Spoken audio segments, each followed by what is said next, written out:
xibaar yu wér te wóor ca tàng ba abonnez-vous pour ngeen di mën di jot suñuy vidéo. dal leen ak jàmm seen chaîne bi di Buzz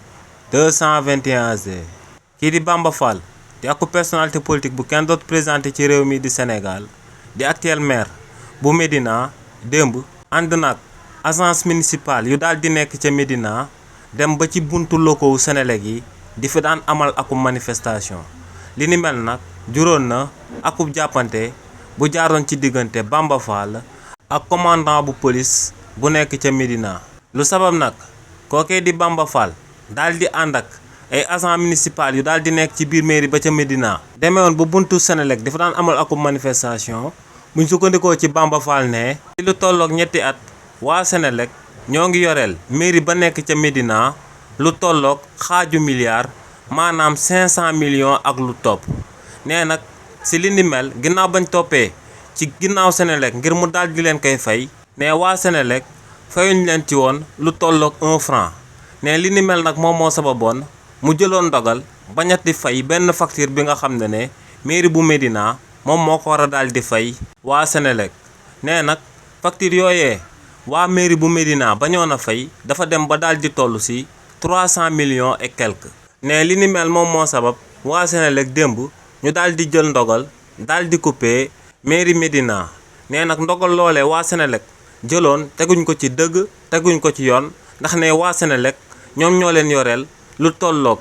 xaaju milliard te muy 500 millions et plus ñoom ñu yoreel waa Senelec lu tolloog 300 millions waa Senelec daal di ñëw di leen di couper. ne injustice boobee nag lañ daan xeex te li ni mel moom moo sababoon ñu génnoon di daan amal akum manifestation moom ak agent municipal yi ci buntu Senelec bi nga xam ne moom moo daal di nekk ca Médina. nee nag si li ni mel commandant bi ñëwoon na daal di ci amal akub médiation ngir ñu daal di jóge foofee ndax dañ doon bloqué buntu bi nga xam ne si la agent Senelec yi di doon jaar ngir daal di dugg ci biir Senelec. nee nag si li ni mel lu mu xamal commandant bu nekk ca biir police ba ca Médina moom mooy que ne waa Senelec sëgëm daal dinañuy couper mairie ba nekk ca Médina dinañ daal di continuer di couper morgue yi di couper jàkka yi ak di couper bépp édifice bi nga xam ne mairie bi moom moo ko waroon a fay te ne en réalité waa Senelec seen wàllu bopp ñoom ñoo yoreel xaalis mairie ba nekk ca Médina. nee nag mbir moomee ngir ñu daal di koy régler